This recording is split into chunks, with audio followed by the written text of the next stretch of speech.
Estamos en Tenerife Winter Sessions 2025.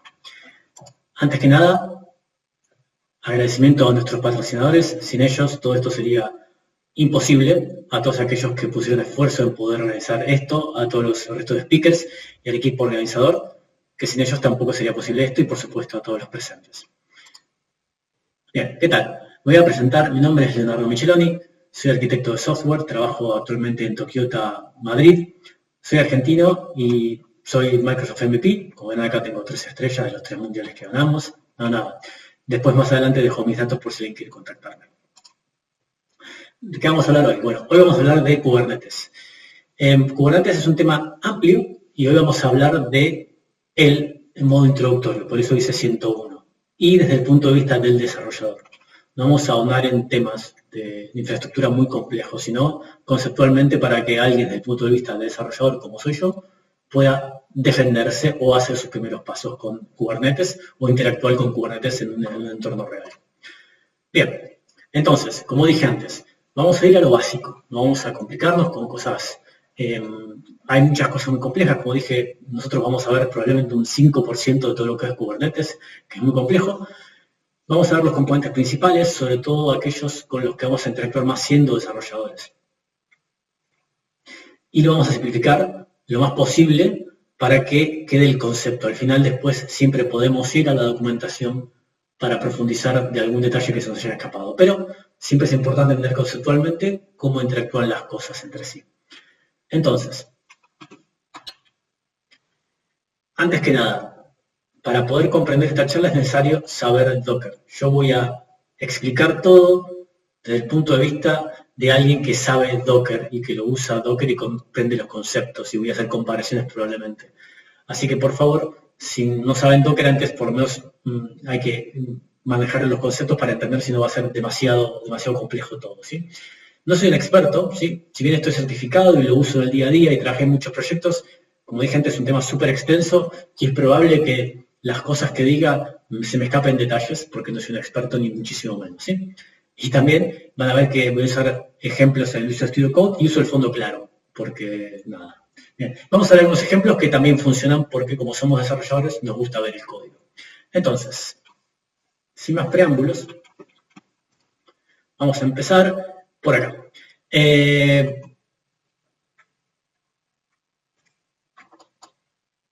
A ver, ¿qué voy a decir? ¿Qué es Kubernetes entonces? Acá van a tener que disculparme que este signo de interrogación queda al revés, pero por algún motivo me quedaron todos al revés. Y vamos a empezar, como dije antes, conceptos muy a alto nivel, simplemente para entenderlo. Si no es perfecto ni completo, ni mucho menos, pero es, digamos, lo básico. Kubernetes, desde ahora en más voy a escribirlo como K8S, que es como se conoce generalmente para no escribir todo el nombre completo. Es un sistema open source que utiliza Google internamente hace muchos años y que sirve para automatizar deployments siempre utilizando contenedores. Y lo interesante es que permite escalar, desescalar, mantener las cosas funcionando y todo de un modo declarativo. Lo que se dice es que permite declarar el estado deseado de un clúster. Vamos a ver qué significa eso en un segundo. Entonces, ¿qué primero intenta solucionar? Bueno, tenemos un conjunto de contenedores, una aplicación con contenedores que se hizo muy compleja porque tiene muchos contenedores, con muchas configuraciones, con muchas dependencias, que necesitamos que escalen, que se escalen, etcétera, etcétera. Y llega un punto en que queremos manejar versiones, diferentes versiones de los mismos objetos o de diferentes servicios y se empieza a complicar todo. ¿Sí? Bueno, intenta manejar esa complejidad propia de que antes teníamos un monolito que hacía todo, ahora tenemos pequeñas aplicaciones que hacen todo, pero eso genera otro tipo de complejidad. Entonces, si no tuviésemos Kubernetes, deberíamos tener un mecanismo manual para ¿qué? Saber que cada contenedor está activo, junto con sus réplicas. Saber que siempre hay al menos una réplica disponible para que la cosa funcione. Saber que siempre hay recursos en el nodo o en el servidor para que esto funcione. Esto también lo hace Kubernetes. Poder hacer actualizaciones sin tener que detener el sistema. Poder hacer rollback si algo sale mal. Y poder manejar lo que es acceso a storage, permisos, configuraciones, compartidas, etcétera, etcétera. Así todo esto lo va a hacer Kubernetes por nosotros. Entonces, como dije antes, Kubernetes se basa en tener el estado actual de un clúster, o sea, un conjunto de nodos, de servidores, y él se encarga de que siempre esté en el estado deseado. Es decir, yo tengo un estado deseado nuevo y él siempre lo va a intentar llevar a ese estado deseado. Yo le digo, ahora el estado deseado es que haya 2 contenedores y lo va a llevar a 2. Si digo que es 1, lo va a llevar a 1, etcétera, etcétera. ¿Sí? Generalmente lo que se suele decir es que es un orquestador.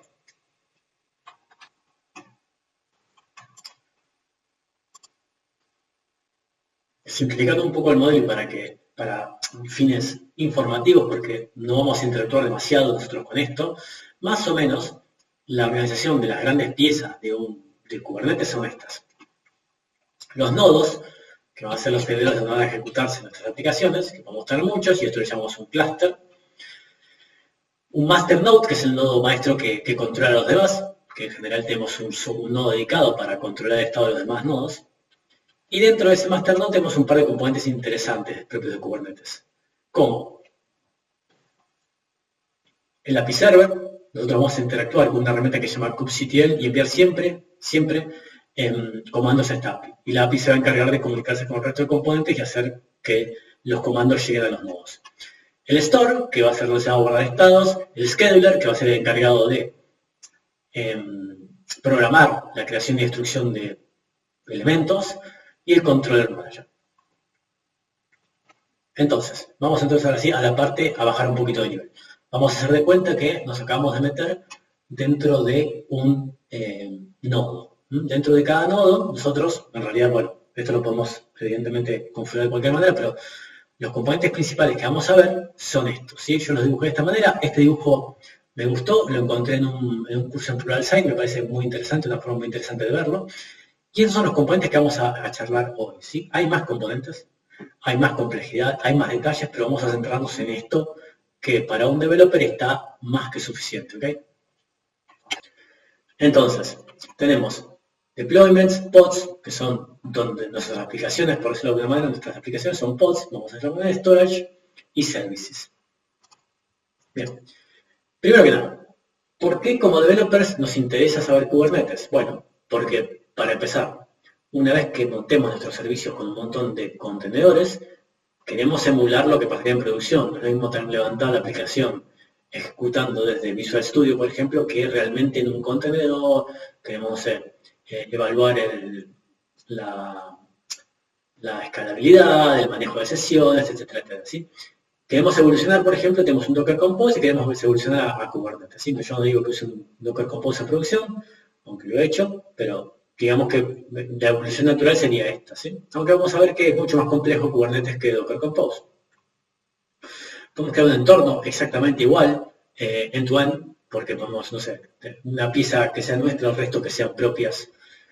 Por ejemplo, levantar un montón de pods de Kubernetes con todos nuestros servicios de los cuales dependemos y nuestra aplicación en uno separado, y ahí podemos tener un entorno de testing, asegurar que la aplicación escala, asegurar que las claves secretas funcionen correctamente, probar performance, si hay alta carga, mejorar la integración continua del nivel continuo, etcétera, etcétera. Entonces, vamos a empezar con los componentes en sí. Empecemos por los nodos entonces. ¿Qué es un nodo? Es el lugar donde se ejecutan los pods. En general, Kubernetes va a decidir cómo se reparte la carga, es decir, si tenemos X instancias de un pod en particular, va a elegir en cuántos nodos lo pone y demás, siempre para asegurar que si se cae un nodo todo siga funcionando. ¿Sí? Si bien nosotros podemos después manipular eso con ciertas reglas, pero no viene al caso, pero bueno. En el caso que vamos a ver nosotros los ejemplos, que voy utilizando Docker Desktop en Windows, hay un único nodo que es el de Docker, ¿no? Pero bueno, en un escenario real tenemos por lo menos 3 o 4 más bien uno para el master y 3 nodos, ¿no? 2 para dividir la carga y uno por si uno de los otros se cae. Después de a partir de ahí los que queramos. Pero bueno, en general a nosotros como developers es tal vez el componente que menos podemos actuar, ¿no? Entonces, pods. Acá empieza la parte interesante.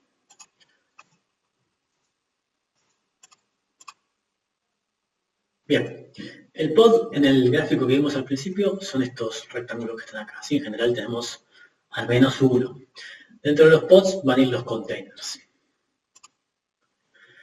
Bien, un pod es el objeto más pequeño de Kubernetes. Es una caja donde se ejecutan uno o más containers, ¿sí? en general ponemos uno, pero hay muchas ocasiones en las cuales queremos poner más de uno, que generalmente son de apoyo al principal. No puede ser accedido desde el exterior, o sea, está aislado. Sería similar a un Docker Compose y subidas efímeras. Es decir, siempre tenemos que pensar Kubernetes como nuestra aplicación, teniendo en cuenta que nuestra aplicación tiene que soportar que los pods pueden morir en cualquier momento. En parte por las filosofías de Kubernetes. Kubernetes va a pensar que si queremos escalar o desescalar, va a poder destruir y crear pods a placer, ¿no? Sin demasiado problema. Si bien nosotros después podemos crear ciertas reglas para decirle cuando están listos y demás, en general su vida es efímera. Debemos tener en cuenta eso, ¿sí? Tiene su propia ID, su propia IP, su propia memoria y su propia referencia a volúmenes. Entonces, generalmente todas las configuraciones que se hacen en Kubernetes son con YAML, ¿sí? Así que si no les gusta el YAML, mal vamos. Como dije antes, esto no lo vamos a ver hoy, pero los pods pueden tener ciertas definiciones que nosotros podemos crear, que son las proof, que básicamente es decirle a Kubernetes una forma que sepa que ese pod está listo para hacer algo. Por ejemplo, si le decimos que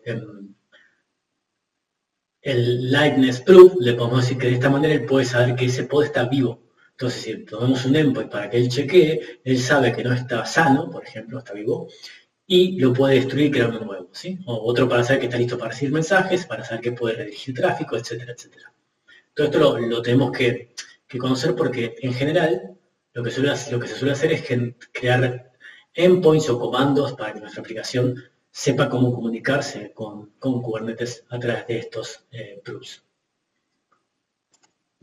Entonces, como dije antes, estos proofs pueden ser una ejecutar una acción, un TCP o una HTTP. Y al final, depende de lo que devuelva, él sabe que, por ejemplo, el pod está listo. No vamos a entrar demasiado en esto. Vamos entonces directamente al código. Ahora sí, empezamos con el código. Bien, lo que yo tengo acá es básicamente Docker texto con enable Kubernetes habilitado y una consola de PowerShell. Entonces, vamos a hacer unos primeros comandos. Como dije antes, vamos a interactuar con la API de Kubernetes a través de la aplicación que se llama kubectl. Kubectl get nodes. Va a decir cuántos nodos hay en esta máquina. Esta máquina, como es un Docker texto, es el único nodo que está activo. Entonces hacemos kubectl get all y nos va a decir que no hay nada. Simplemente está esto que, bueno, este es el servicio que nos permite interactuar con la API de Kubernetes. Básicamente es el endpoint. Y no hay nada más, porque yo no creé nada todavía. ¿Correcto? Entonces, pods. Lo que se dice es que las pods, básicamente lo que tiene dentro es un contenedor. Entonces, vamos a crear un pod con un comando de esta manera, ¿sí? kubectl run my nginx y acá le digo la imagen, nginx latest. Hago esto y me dice que lo creo. Entonces, vamos a ver qué hace kubectl y vamos a ver que ahora tenemos un pod que se llama nginx que tiene 0 de un array. Es decir, que los contenedores dentro que no sobran todavía no están listos. Esto porque todavía no tuvo tiempo de ejecutarlo y ahora ya está listo. ¿Sí? Cuando hablamos de las proofs, una de las proofs que es la startup proof le sirve para saber esto. Si yo no sé, no le indico ninguna proof de startup, él simplemente va a considerar que está funcionando cuando lo termino de crear. Y está run. Y ya que lo puedo ahí. Este comando es interesante cuando somos desarrolladores, que es el describe, que permite ver información de eventos y de información un poco más detallada de lo que es el post. Entonces acá dice, este es el nombre, en qué namespace está, podemos organizar las cosas por namespace, en qué nodo está, cuándo se inició, qué etiquetas tiene, en qué estado está, la IP que tiene, como dije antes, tiene su propia IP y está cerrado al exterior, el ID del container, porque esto evidentemente crea un container por detrás, qué imagen se usó, etcétera, etcétera, etcétera. ¿Sí? Y es que es interesante acá abajo los eventos, que fue todo lo que pasó para que esté vivo. En general, cuando tengamos algún problema, que algo no funciona, acá hay generalmente bastante información, por ejemplo, que no puede descargar la imagen, que hay una error de sintaxis, que no hay espacio en el nodo para que el scheduler cree un nuevo pod, etcétera, etcétera. Entonces, con eso con describe es muy útil. Bien, yo dije que esto no se puede acceder del exterior. Yo ahora, si hago acá kubectl pods, por ejemplo, voy a ver que tengo pod corriendo, pero es un Nginx genial, pero ¿cómo lo accedo al exterior? Si dice que están cerrados. Bueno, en este primer ejemplo lo que vamos a hacer es hacer un port forward, que es un servicio que tenemos en kubectl para probar, ¿sí? No es para hacer producción. Básicamente le digo que haga un port forward de este pod, que es el nombre que yo le puse, de su puerto 80 a mi puerto 8080. Hago esto, y cuando voy al navegador, pongo 8080, vemos que dice welcome to Nginx. Perfecto, está funcionando. Y acá vemos que hizo un handle de la conexión. Bien, hasta ahí todo perfecto, sin problemas. Bien, yo puedo hacer otras cosas con esto, como por ejemplo hacer enviar comandos, como esto es exactamente igual que si fuese Docker. Es decir, con kubectl puedo enviar comandos a los contenedores que están dentro del pod.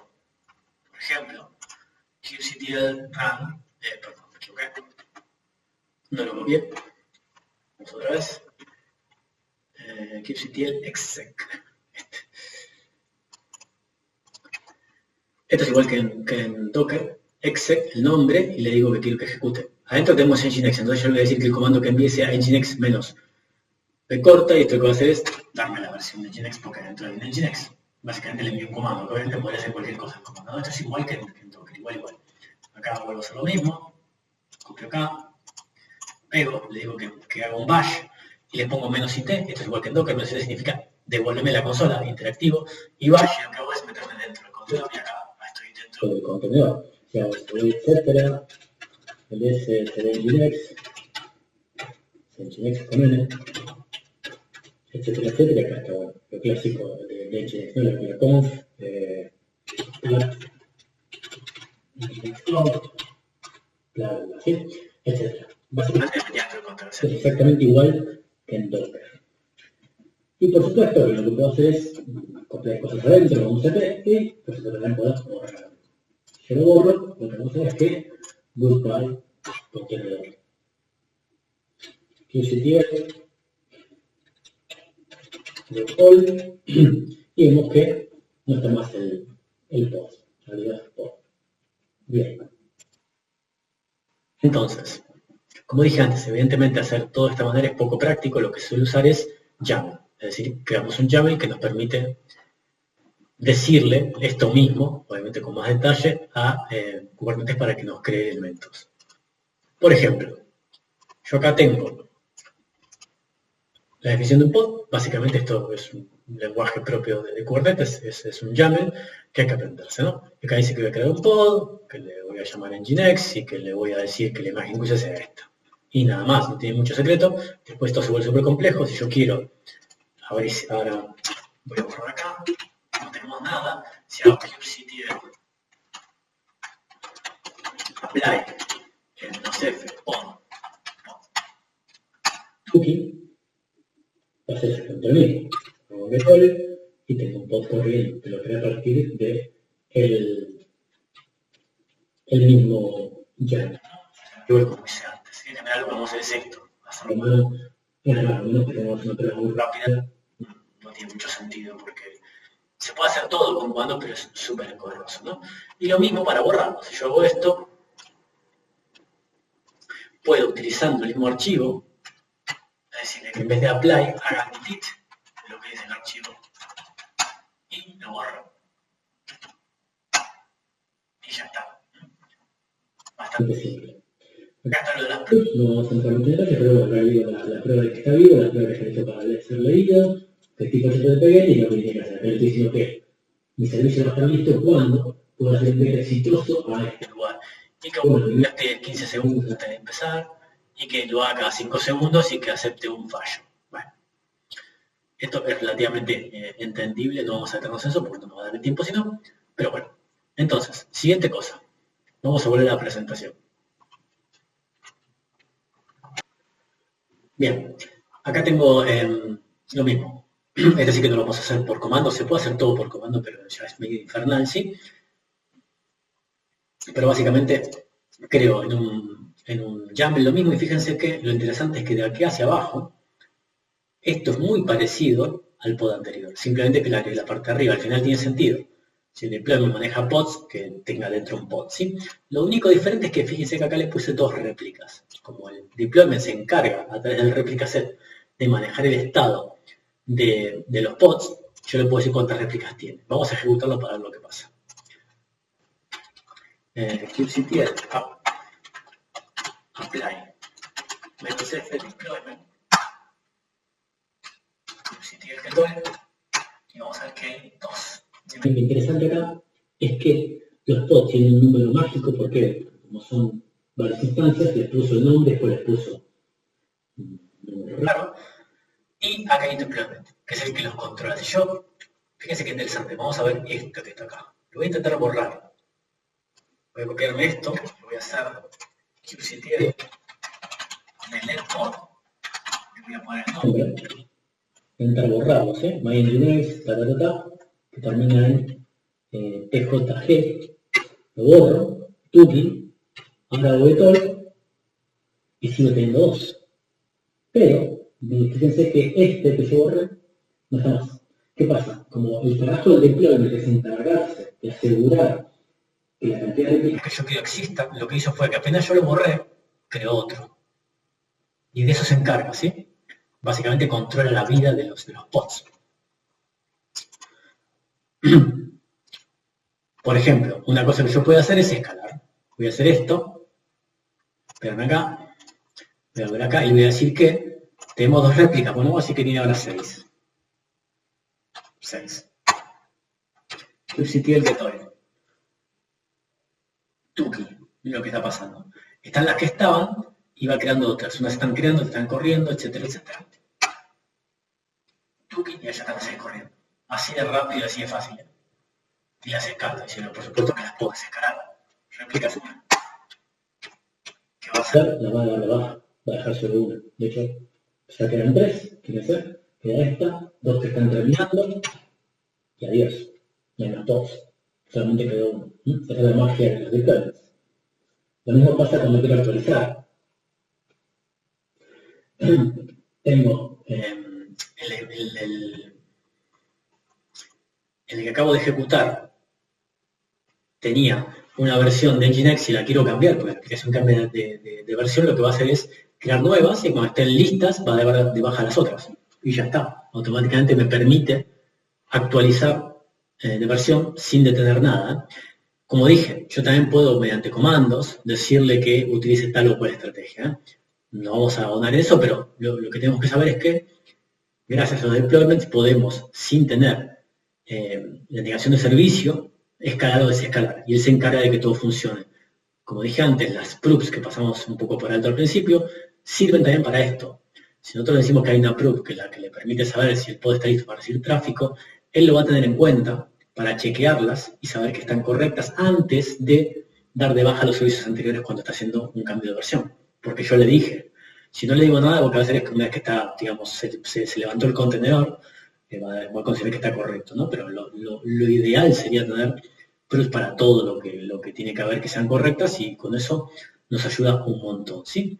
Entonces, ahora tenemos lo mismo, si queremos acceder a estos servicios y hago un port forward, voy a poder acceder a los pods que están adentro del deployment, ¿sí? Bueno, vamos a continuar con la presentación. Entonces, deployments. Servicios. Bien, habíamos dicho que los servicios están acá. Y vamos a ver que están como debajo de los pods. ¿Por qué? Porque hasta ahora habíamos dicho que lo interesante de los pods, o una de las características más interesantes, es que no se puede acceder desde el exterior. ¿Cómo hacemos? ¿No vamos a hacer un port forward en producción? No. Lo que hacemos es un servicio. Con un servicio le decimos, bueno, servicio a través de estas labels, nosotros pasamos un poco por alto, pero todo tiene etiquetas en Kubernetes que son un pedacito de información arbitraria, le podemos decir que todo lo que coincida con esta etiqueta, que puede ser exacto o no, o con una o varias etiquetas, ahora exponerlo a través de este servicio. Gracias a eso podemos hacer que un servicio acceda a otro, que un servicio se acceda al exterior, o que un servicio no se vea por otro, etcétera, etcétera, ¿sí? Bien. Entonces, lo bueno de los servicios es que encuentran por etiqueta los elementos. Entonces, si yo estoy haciendo un escalado y desescalado, gracias a que Kubernetes va a levantar en paralelo los servicios nuevos con los viejos, el servicio también va a saber, porque lo sabe Kubernetes, iguales de nuestros pods están vivos y va a redirigir el tráfico automáticamente. Es decir, gracias, si yo a través de un servicio accedo a un deployment, y ese deployment lo estoy escalando, desescalando o actualizando, siempre desde el servicio voy a ver que tengo algo detrás, por más que haya 1, 3, 4 o sea una versión vieja o nueva, porque automáticamente lo hace solo, ¿sí? Hay diferentes tipos de servicios, depende de lo que quiera hacer. Por ejemplo, Cluster IP es una IP interna del cluster, es decir, cluster porque quiero hacer algo que se vea como un IP entre elementos dentro del cluster. Un node port, que es un puerto dentro de la IP del nodo, y el load balancer, que es algo para acceder desde afuera, ¿sí? External demo es un DNS. Vamos a ver rápidamente la demo de servicios entonces. Bien, entonces, acá tengo el nodo sin elementos y lo primero que voy a hacer es crear el deployment. ¿Sí? El mismo deployment que tenía antes, voy a hacer entonces kubectl apply.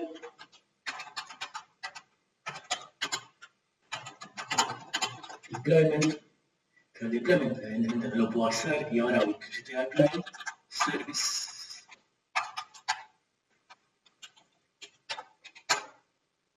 Y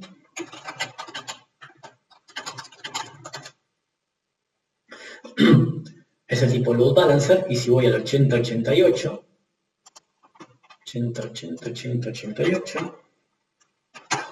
puedo acceder a través de servicios sin necesidad de un forward ni nada de eso.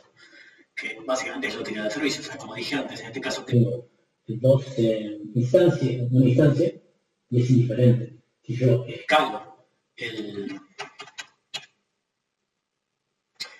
pongo 5 réplicas y se escalan 5 réplicas, yo desde acá no voy a ver cuánto. Siempre voy a tener respuesta porque el servicio se va a encargar de balancear mediante todos los clientes que haya, dependiendo de la cantidad de servicios que haya detrás.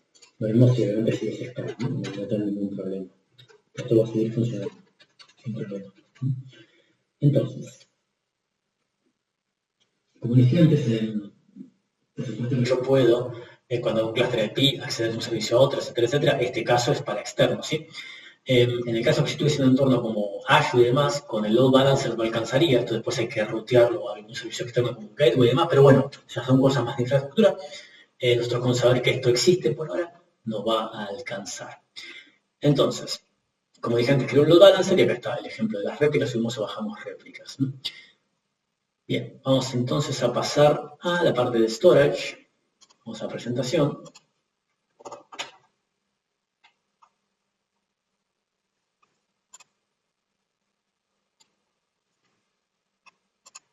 Bien, storage.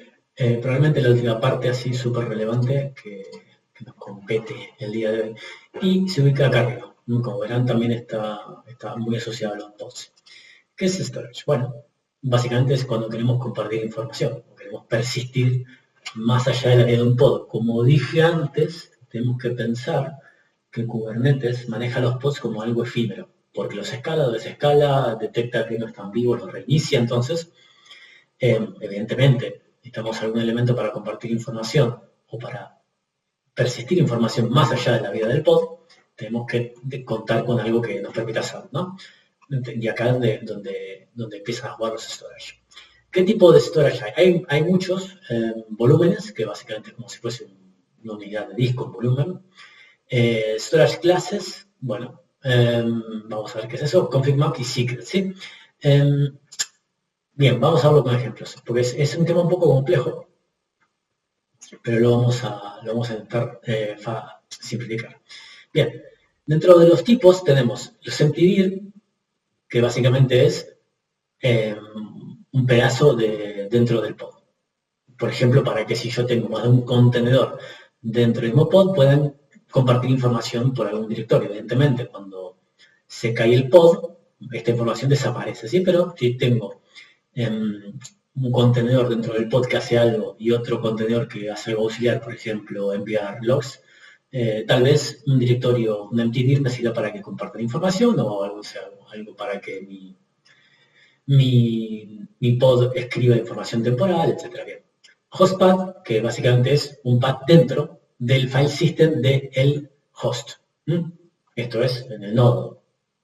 pues tiene obviamente el ciclo de día más largo, pero es a nivel nodo y por ahí estoy llenando mi nodo de información que tal vez no debería estar ahí. ¿Sí? Después lo otro que son los persistent volumes, que básicamente es persistent volume claim, que no es lo mismo, pero vamos, básicamente lo que yo hago es reclamar espacio en un persistent volume con un claim.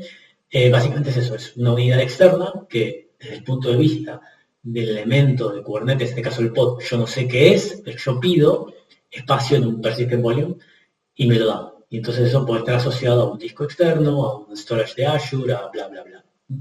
Esto es lo que me permitiría, por ejemplo, si tengo una base de datos en un volumen de este tipo y cosas por el estilo, o no sé, o archivos compartidos, configuraciones de algún tipo que necesita poner acá, etcétera, ¿sí?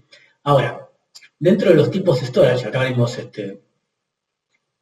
los tipos que hay para escribir, o sea, como se fuesen volúmenes. Ahora, tenemos diferentes tipos de storage que son fuera de lo que es volumen para guardar datos, los config maps y los secrets. ¿Qué es esto? Bueno, config map es un tipo de storage que básicamente es un objeto de Kubernetes en el que yo guardo información de configuración. Es decir, hay un objeto especial en Kubernetes para guardar la configuración. ¿Por qué? Y porque si al final tengo una cantidad de pods flexible de un servicio en particular, evidentemente la configuración la voy a poner por fuera para que la comparta, para que haya una sola y todos lean la misma, y esta tiene su propio ciclo de vida y su propio comportamiento. Por ejemplo, la puedo actualizar y todo el mundo la lee, etcétera, etcétera. Entonces tengo un objeto particular para esto, ¿sí?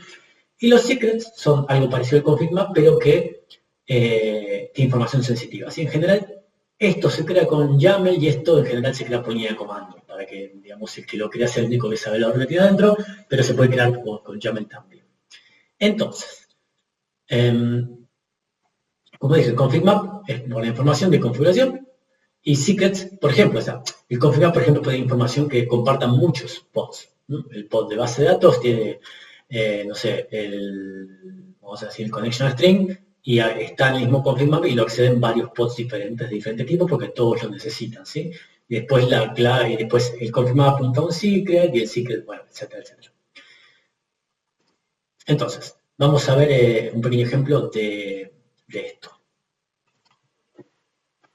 Vamos a ver un pequeño ejemplo de mtdir y después vamos a los demás repasarlos en código. Vamos a llegar a hacer todos los ejemplos, pero por ejemplo, lo mismo de siempre, ¿no? Acá tengo la definición de un pod. Bueno, le puse una etiqueta y le digo que tiene X contenedores.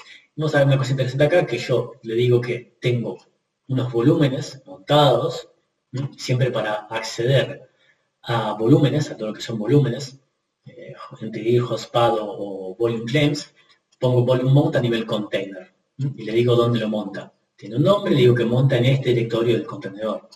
Y por otro lado, ya a nivel spec general, tengo los volúmenes, puedo tener varios evidentemente, y digo en este caso está el nombre mtdir. Vamos a ver que yo de este lado no sé el tipo que es. Le digo simplemente que monte el volumen HTML, perdón, el volumen HTML, que está acá definido, pero yo no sé de qué tipo, ¿sí? Y vamos a ver que acá tengo un servicio que se llama HTML Updater, que es un Alpine, que lo que hace es todo el tiempo estar escribiendo en el mismo volumen la fecha, y este de otro lado lo que hace es leerla. Entonces, si yo, este ejemplo que tengo acá, que es hostpad, mtdir, perdón, lo tengo acá, lo ejecuto, qctl apply menos mtdir menos mtdir, y ahora hago un port forward qctl, a ver si tengo acá, port forward para ver lo que pasa. Como ahora repito, que hay dos contenedores adentro del mismo pod, uno escribe en su directorio local que está montado a este volumen y este otro lee su directorio local que está montado a este volumen. Entonces, como es la página HTML, que es la por defecto de Nginx, si yo voy acá, pego esto acá, perdón, acá, 8088, saco el qctl y navego acá, tuki, vemos que se va escribiendo, ¿sí? O sea que están compartiendo el directorio porque uno lo escribe y el otro y el otro lo lee. Entonces, tuki se va escribiendo. Si yo lo borro,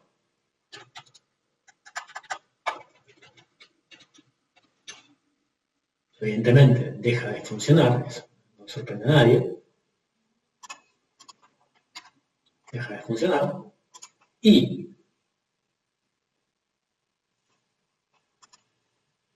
lo vuelvo a crear,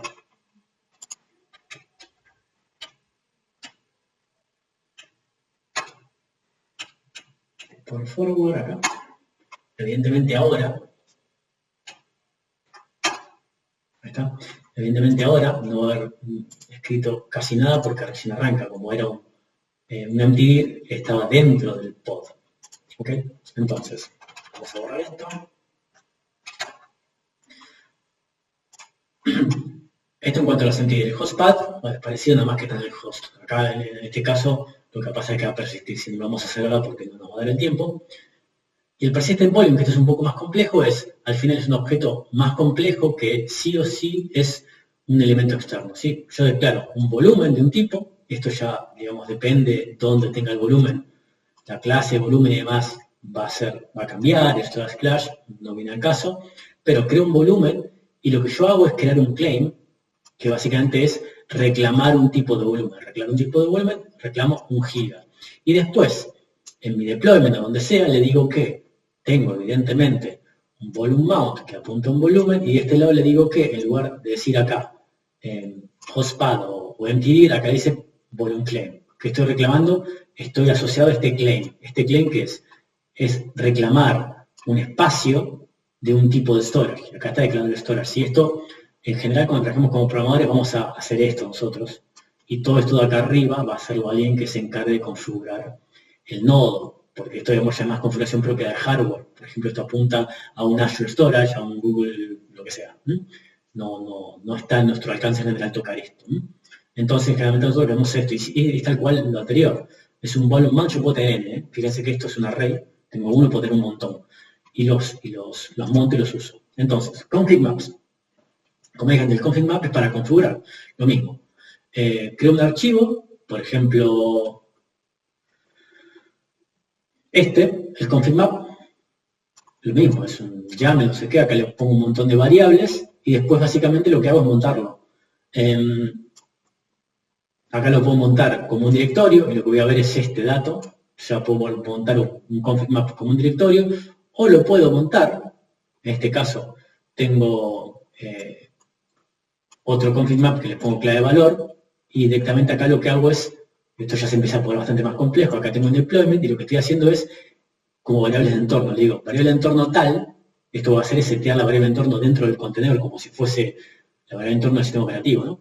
Y le digo que lo tome en un config map que tenga tal key. Y acá en el volumen, monto el volumen y en lugar de ser un empty, lo que sea, es un config map, que tiene un nombre. Entonces yo creo el config map con los datos, acá lo monto como volumen, acá lo monto dentro del contenedor y acá lo leo como una variable de entorno que seteo dentro de mi contenedor.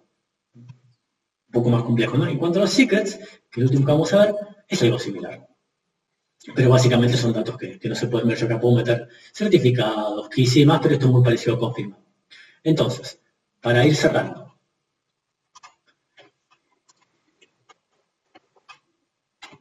¿Qué más hay? Bueno, namespace, como dije antes, replica set, stateful sets. Son cosas, bueno, jobs, si queremos podemos crear objetos que sean tipo job para que sean como un cron y demás, bueno, en fin. Ingress, que es lo que se conecta al mundo exterior y se conecta a un service, etcétera, etcétera. Tenemos políticas de red para permitir que si tal pod corre con tal service account, tenga tal network policy, o si no cumple con estas etiquetas, no puede acceder a tal red, o no puede haber tal cosa. Esto, los roles que puede tener cada elemento dentro para que tenga cierto nivel de permisos, todo esto está bien saber que existe, pero en general como developer no lo vamos a tocar, ¿sí?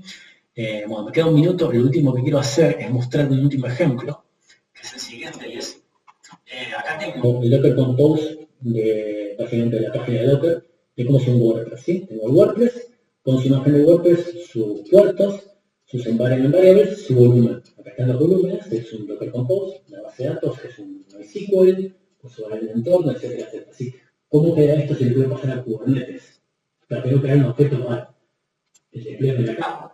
Tengo que crear un servicio para exponer esto, que sea un tipo probablemente cluster IP, para que sean entre este y este. Tengo que crear un servicio que sea load balancer para que esto se vea de afuera. Tengo que crear un volumen para esto, otro volumen para esto, un config map para esto. ¿Cómo quedaría? Bueno, más o menos queda así.